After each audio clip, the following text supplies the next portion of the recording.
રાજકોટમાં ધોધમાર વરસાદ વરસી રહ્યો છે।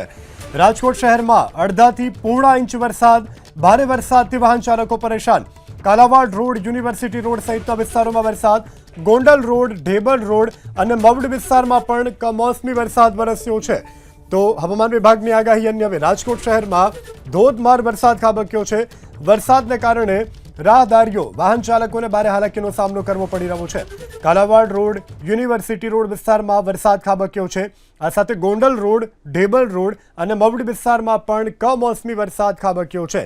એકાએક વાતાવરણમાં પલટો આવ્યો અને પલટા બાદ કાળા ડિબાંગ વાદળોની વચ્ચે આભમાંથી વરસાદ વરસ્યો છે। તો આ દ્રશ્યો રાજકોટ શહેરના આપણે બતાવી રહ્યા છીએ કે જ્યાં વિવિધ વિસ્તારોમાં કમોસમી વરસાદ વરસ્યો છે। તો એકાએક વરસાદને કારણે વાહન ચાલકોને ભારે હાલાકીનો સામનો કરવો પડ્યો હતો।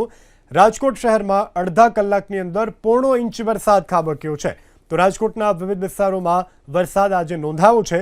ક્યાંક ધીમી ધારે તો ક્યાંક ધોધમાર વરસાદ નોંધાયો છે।